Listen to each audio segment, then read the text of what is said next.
بختاور کا سفر حیرتوں سے بھرا رہتا ہے اور ان میں سے کچھ حیرتیں خاص طور پر شروع میں قبول کرنا مشکل ہیں۔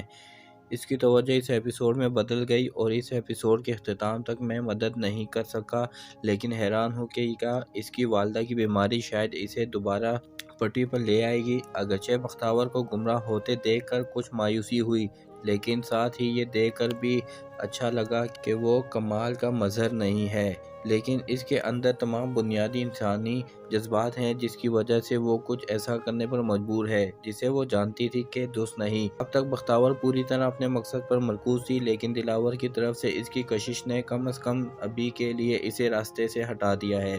اس نے سگریٹ نوشی کرتے ہوئے اپنے والد کے بارے میں سوچا۔ میں نے محسوس کیا کہ یہ ظاہر کرنے کا یہ اتنا ذہین طریقہ تھا کہ وہ ان لڑکوں سے دور رہنے پر اتنی اٹل کیوں ہے اور واضح وجوہات کے علاوہ ایک بامقصد زندگی گزارنا چاہتی ہے۔ پہلی بار بختاور نے اپنی والدہ کو مایوس کیا اور یہ منظر بھی شاندار طریقے سے کیے گئے۔ اس ایپیسوڈ میں فلیش بیک کے مناظر کو اچھی طرح سے مربوط کیا گیا تھا اور میں نے محسوس کیا کہ انہیں دکھانا ضروری ہے کیونکہ پچھلے چند ہفتوں میں اتنا کچھ ہوا ہے کہ ناظرین کو اس پس منظر کو یاد دلانے کی ضرورت ہے۔ اس تازہ ترین ایپیسوڈ کا آغاز ایک مایوس بختاور کے ساتھ ہوا جو بالکل وہی کر رہی تھی جس سے وہ اب سب سے طویل عرصے سے کامیابی سے بچ رہی تھی۔ دلاور اور حوریہ کی منگنی نے اسے پہلے سے کہیں زیادہ احساس دلایا کہ دلاور کے لیے اس کے جذبات کتنے مضبوط تھے اور ان کو دبانا اس کے لیے کتنا مشکل تھا۔ حالانکہ دلاور ایک پیارا لڑکا ہے، احد بھی ایسا ہی تھا، اس لیے یہ اندازہ لگانا تھوڑا مشکل ہے کہ بختاور اس کے لیے کیوں پڑی تھی۔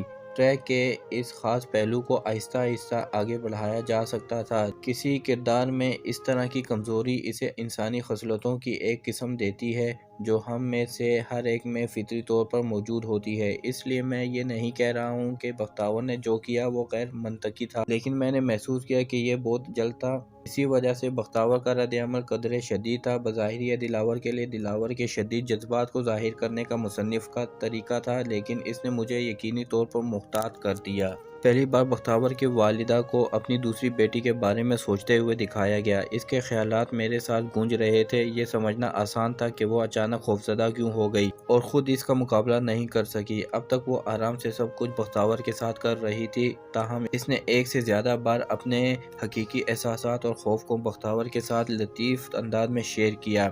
اس کا رد عمل بالکل معنی خیز تھا۔ بختاور کے ندامت اور معذرت کا بھی خوبصورت احاطہ کیا گیا تھا۔ یہ ماں بیٹی کی جوڑی خاص طور پر پرفارمنس کی وجہ سے میری پسندیدہ بنی ہوئی ہے۔ بختاور نے بالآخر دلاور کو سچ بتانے کا فیصلہ کیا جب اس کی ماں نے اس سے ایسا کرنے کو کہا، لیکن حوریہ کا کنٹرول کرنے والا رویہ راستے میں کھڑا تھا اور دلاور کو کبھی بھی حقیقت کا پتہ نہیں چلا۔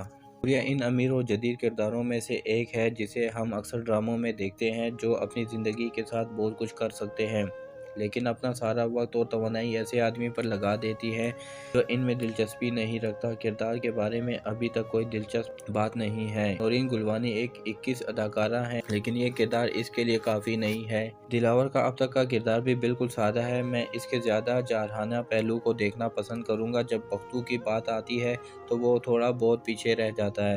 اس پر اتنا بھروسہ کرنا کہ اس کا شناختی کارڈ چیک نہ کرنا ایک چیز ہے کیونکہ اس نے اسے بچا لیا، لیکن حقیقت یہ ہے کہ اس کے پاس اس کا فون نمبر بھی نہیں تھا۔ نیز دفتر کے پورے سیٹ اپ سے ایسا نہیں لگتا تھا کہ دلاور کوئی بڑا کاروباری ادارہ چلا رہا ہے۔ حوریہ اور دلاور کے مناظر نے ایک بار پھر دکھایا کہ ان کی شخصیت اور مقاصد کتنے مختلف تھے۔ حوریہ دلاور کے مالک بننا چاہتی ہے اور اس کے لیے اپنی زندگی چلانا چاہتی ہے۔ دلاور نے اپنے حقیقی جذبات اور حوریہ کے تاثرات کو ایک سے زیادہ بار دکھایا ہے، لیکن جیسا کہ حوریہ کے والد نے کہا تھا، شادی کے بعد سب ٹھیک ہو جائے گا۔ یہی وجہ ہے کہ یہ سب لڑکی اور اس کے اہل خانہ کے ذریعے قالین کے نیچے دھکیل رہے تھے۔ بختاور اس ایپیسوڈ میں بہت سے مختلف جذبات سے گزری اور یمنا زیدی آسانی سے ایک جذبات سے دوسرے جذبات میں بدل گئیں۔ اس نے مجھے ان حالات میں بھی اپنے کردار کا احساس دلایا۔ میرا پسندیدہ منظر وہ تھا جس میں وہ دلاور کو بختو کہہ کر پکارتی ہے۔ ہمانو اب بھی اتنی ہی غیر معمولی تھی۔ سنیل شنکر بھی شیدا کے طور پر نمایاں ہے۔ اگرچہ کردار کے بارے میں کوئی نئی یا شاندار بات نہیں ہے، اداکاری نے اسے ضروری نمایاں کیا ہے۔ اچھے اداکار سب سے بنیادی کرداروں کو بھی نمایاں کرتے ہیں اور وہ اداکار جو ہنر سیکھ رہے ہیں، وہ سب سے زیادہ پسندیدہ کردار کو بھی اسکرین پر صاف ظاہر کرتے ہیں، جیسا کہ دلاور کے ساتھ ہوتا ہے۔ ایپیسوڈ ایک دلچسپ نوٹ پر ختم ہوا اور اگلی قسط کا پیش نظارہ اور بھی دلچسپ تھا۔ میں واقعی آنے والی قسط کا منتظر ہوں۔ کیا آپ نے بختاور کی یہ تازہ ترین قسط دیکھی؟ اس کے بارے میں اپنے خیالات کا اظہار ضرور کریں۔